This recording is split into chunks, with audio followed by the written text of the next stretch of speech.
Well, Apple is getting hit by a reported crackdown on iPhone use in China. The Wall Street Journal reporting Beijing is implementing a ban for government employees. And now Bloomberg reporting the ban could expand beyond government workers. This all comes as Chinese smartphone maker Huawei unveils its newest smartphone. And a teardown reportedly shows that the phone's chip is more advanced than initially thought. Let's bring in Reva Goujon, Rhodium Group Director.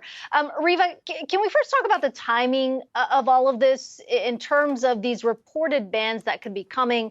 We had the Huawei release of the Mate 60 last week. We had the visit by the Commerce Secretary. Is all this connected, or are we reading too much into it?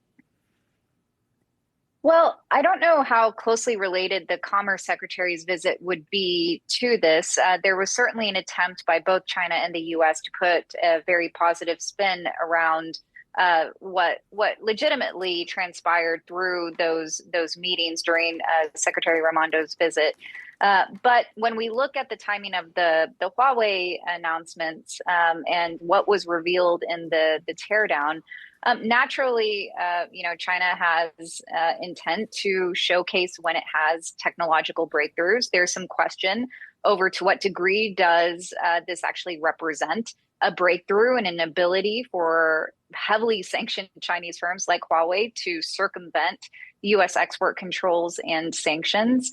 But at the same time, every time we see a revelation like this, it also very quickly leads to a tightened U.S. policy response. And honestly, it's deja vu. If you remember last year in August, there was a teardown, and that showed that SMIC was producing a 7-nanometer chip that got a lot of attention in Washington. October 7th is when we had major export controls come down on semiconductors. And so it'll be very important now looking forward to see how that U.S. policy response is shaped with existing controls and where those tighten up.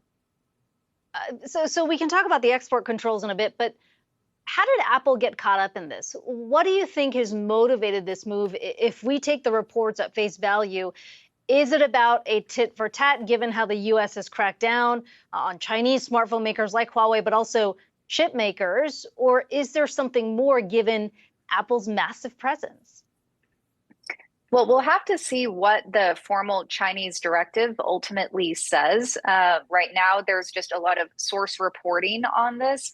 But Apple has been in a pretty tenuous position in China so far. It's been a balancing act, you could say, where some 19% of their revenue comes from the China market. It's obviously very important. Apple has also been at the forefront of diversification efforts, for example, in expanding into manufacturing in India. And it's been trying to balance that with what it's been doing in the China market. Remember, Apple at one point was considering incorporating Chinese-made YMTC chips into Apple smartphones for the China market until U.S. regulators latched onto that. And then Apple backed away from that decision. And so there's already competition in the smartphone space when you look at Huawei, Oppo, Vivo, other Chinese smartphone makers.